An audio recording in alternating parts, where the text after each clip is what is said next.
Les événements à l'affiche dans la cité. Les événements à l'affiche dans la cité. Parcourez avec nous les rues et les quartiers à la recherche de l'information. Reportages, interviews, décryptage. Nos reporters sont à l'affût de l'indice du détail. Les événements à l'affiche dans la cité. Votre émission qui s'intéresse à l'actualité qui vous concerne. Et c'est sur Satellite FM. Lutte contre les violences faites aux jeunes filles et aux femmes en Côte d'Ivoire, l'association Les Orchidées Rouges entre dans la danse.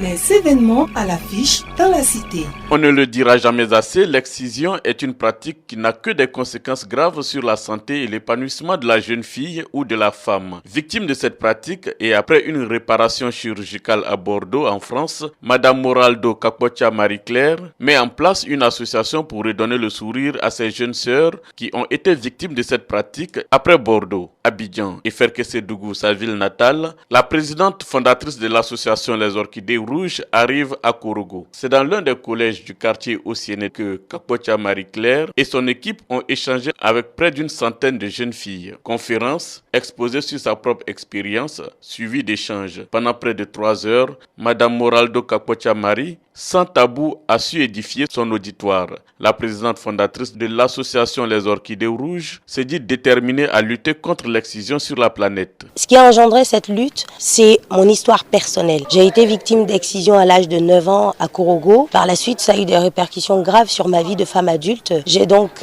par la suite bénéficié d'une reconstruction, chirurgie réparatrice de l'excision. Et depuis ce jour-là, ma vie n'a plus jamais été pareille. J'ai donc décidé de créer l'association Les Orchidées Rouges pour aider les personnes victimes de mutilations et de d'autres types de violences à se reconstruire et surtout lutter efficacement contre l'excision et toutes les violences faites aux femmes. Pour atteindre cet objectif, la bonne information pour les jeunes filles s'avère très importante, relève la co-animatrice de cette conférence, Madame Sawadogo Tania, pour qui l'excision ne doit plus être un sujet tabou. Le sujet est très tabou, on n'en parle pas dans les familles. Les jeunes filles de Korogo, elles sont très mal informées sur la question.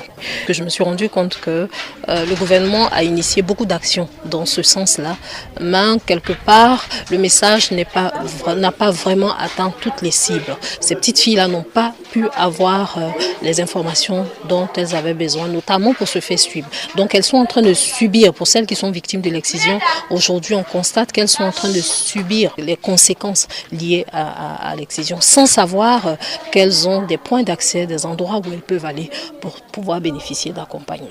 Cette activité qui s'est déroulée dans la cour d'un des collèges du quartier Ossiéné soulage le directeur des études de ce temple du savoir, Soro Nawa Edmond. Oui, on voit, ce sont des sujets de femmes, elles ne nous le disent pas. Voilà, mais il y en a, certaines filles, on sent qu'il y a certaines filles qui doivent avoir un problème, mais quand on leur demande, elles ont peur de nous dire de quoi elles souffrent par leur attitude, on se dit que ça. Tout le monde, ça peut jouer sur le rendement scolaire. Le travail, elles ont peur d'aller vers les autres, tout naturellement, ça a des conséquences. Ces jeunes filles, qui quelquefois ont été inconsciemment témoins de ces pratiques, se disent plus que jamais engagées à mener cette lutte.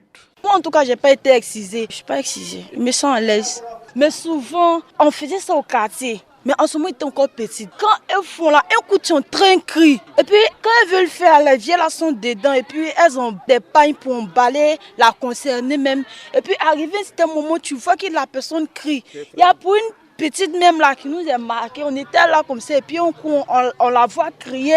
Arrivé à un certain moment, pendant quelques minutes, mais elle ne parlait plus. Après, on a demandé pourquoi elle ne parlait plus. On nous a dit qu'elle s'était évanouie. Mais elle a duré avant de se ressaisir. Vraiment, elle a failli mourir. C'est même pas bon même. Je ne conseille même pas mes parents pour ça. En tant qu'élève, vraiment, je vais lutter contre l'excision dans mon quartier, sensibiliser les vieilles. Maintenant, si elles ne veulent pas comprendre, on va porter des plaintes contre elles pour qu'elles sachent que ce qu'elles font, ce n'est pas normal. C'est une voisine à moi en classe. Elle me dit, moi, j'ai été victime de cette pratique-là. À l'âge de 9 ans, elle m'a dit non, ils sont partis, elle, au village. Sa grand-mère, ils sont rentrés, elle, dans une douche. Des vieux ont cassé ses jambes. Ils ont coupé elles sont christolistes, quoi, il sait pas là-bas. Ils ont coupé ça. Elle demande, on veut pas lui répondre sincèrement. On lui dit laisse ça comme ça, laisse ça comme ça. À chaque fois, elle me dit ça, en chemin où elle est dans l'inquiétude. Parce que de la manière, la dame, elle explique pour qu'elle a bénéficié d'une aide chirurgicale, elle est dans l'inquiétude. Quelles sont les complications qu'elle peut avoir dans le futur? Qu'est-ce qui l'attend? Elle ne sait pas. Peut-être qu'elle va avoir des complications au niveau de l'accouchement demain.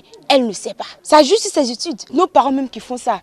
C'est vrai, c'est la tradition. Mais la tradition, c'est pas de dire de faire quelque chose de mal à nos enfants. Ils doivent lutter contre cette pratique. Moi, je dis aux autres, de mettre un thème à cette pratique-là. Créée en mars 2017 à Bordeaux pour apporter de la lumière dans la vie des jeunes filles et femmes qui ont été victimes de la pratique de l'excision, c'est en décembre dernier que cette association s'est installée en Côte d'Ivoire.